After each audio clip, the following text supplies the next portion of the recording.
Hello and welcome to another update video about Bitcoin. Bitcoin is currently dropping a little bit. Bitcoin lost one of its trend lines. It lost an ascending trend line and it is a little bit on its way down, as we saw it already happening in the member live stream yesterday. And we have also reached that price target after that drop. I'm going to explain that in a minute. So let's take a look at Bitcoin here. I'm going to take a look at the more imminent chart. Not going to repeat my whole scenario again because I do that every time, so might get a bit boring for many people.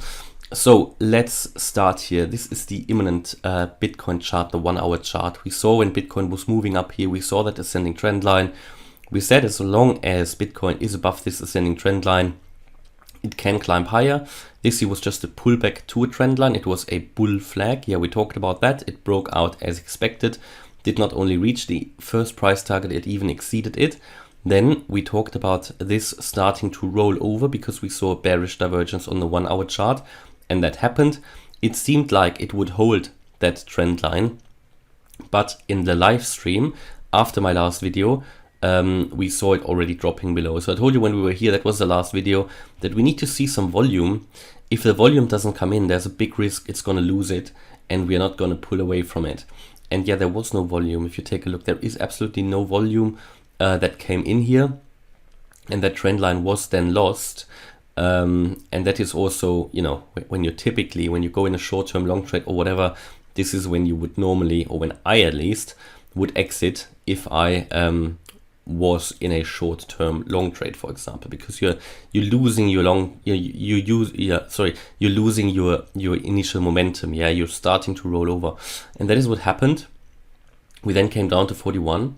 We even retested that former support as resistance line. I think that is what we saw in the membership live stream, and that gave us an indication that we would drop even lower, and that is exactly what happened.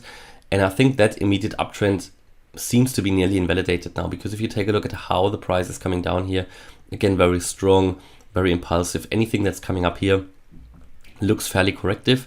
And when we saw that happen yesterday, we took a look at the VPVR indicator and we said that the first support for this drop would not necessarily be this previous low here, but more likely on the VPVR around 40.7, I think, or 41k, and that is exactly where we've been landing here.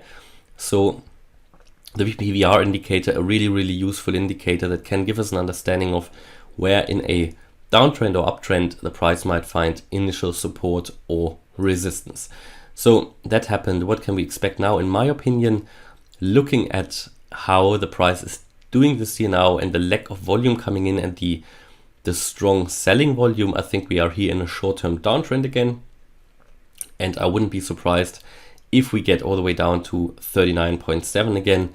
And what we've done then is really just to, well, if we hold that, then is basically retesting that former resistance as support. Yeah. So nothing is really lost until we really, break below that 39.7k level again. But if you drop below it, then you're back in this range down here. Yeah. Where we've been all the time. So here between basically that support level of that triangle and that green resistance, well, yeah, that box basically in which we currently are, that zone in which there is really no decision, you know, anything in here doesn't help us understand where the price will be heading in the future. Because it is really like no man's land here between 39.7 and 42.5k. It doesn't help us anything.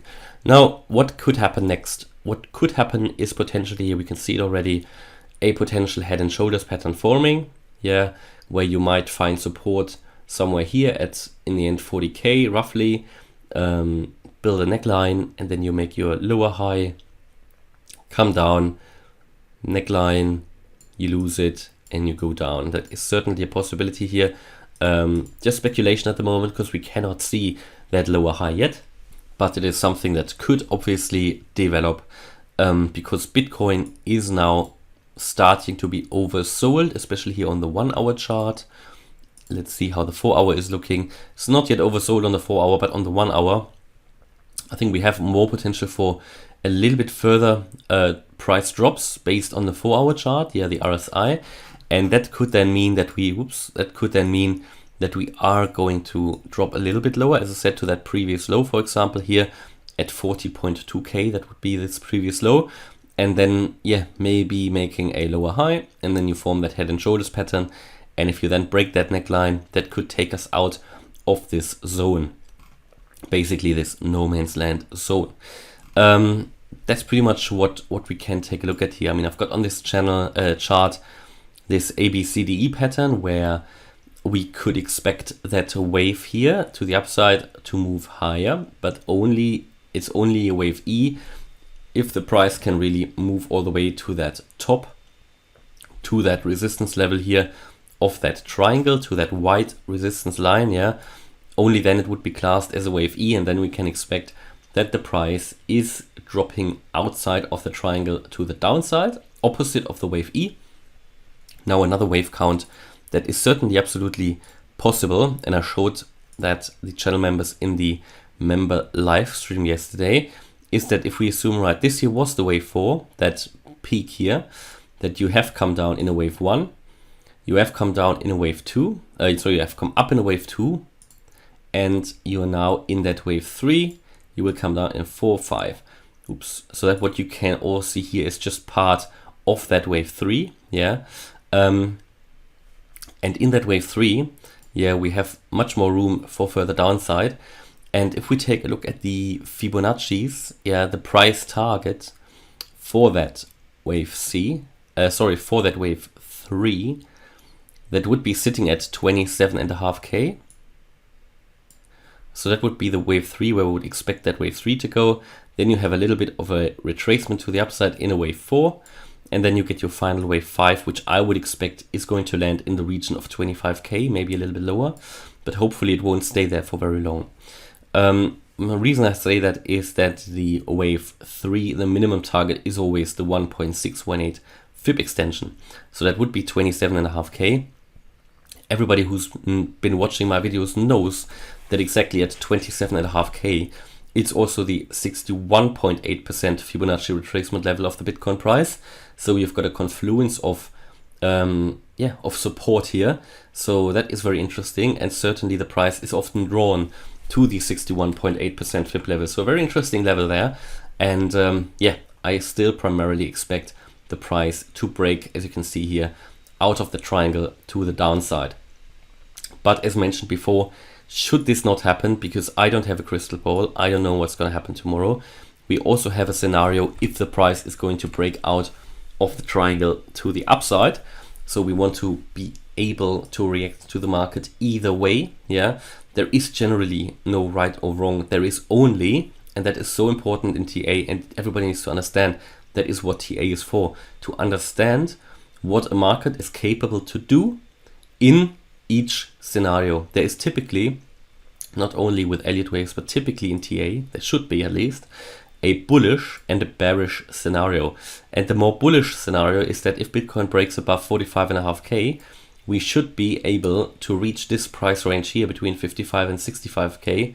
Here I would expect the price to be exhausted and then drop down in a final sell-off into that target region down here. So either way, I'm very specific here, and the price is going to reach this area down here. Personally, I prefer that sell-off straight away because it just would be faster. This here could take more weeks, months really, to reach it and then to drop down from here also. So that could even move into the end of 2022. I hope we go that way down here, where it could be finished quite quickly. But it feels like we really need a catalyst here to finally drop out of this triangle to the downside. Something that makes the market turn a little bit bearish. We talked about it yesterday already, also in the membership live stream, that there have never been that many leveraged positions opened in the crypto market or with Bitcoin. So that typically indicates that there will be some volatility fairly quickly, because if there is a quick price move, it can lead to either a short squeeze or a long squeeze, okay? Because these leveraged position holders, they will have to buy back Bitcoin at a lower or higher price, depending on if they have a short or long position opened, and that can lead to a long or short squeeze. All right, that's my view here on Bitcoin at the moment. Hopefully you liked the update. If you did, please hit the like button, leave a comment and subscribe. And if you really like the content, then check out the channel membership. Thanks a lot for watching. Bye-bye.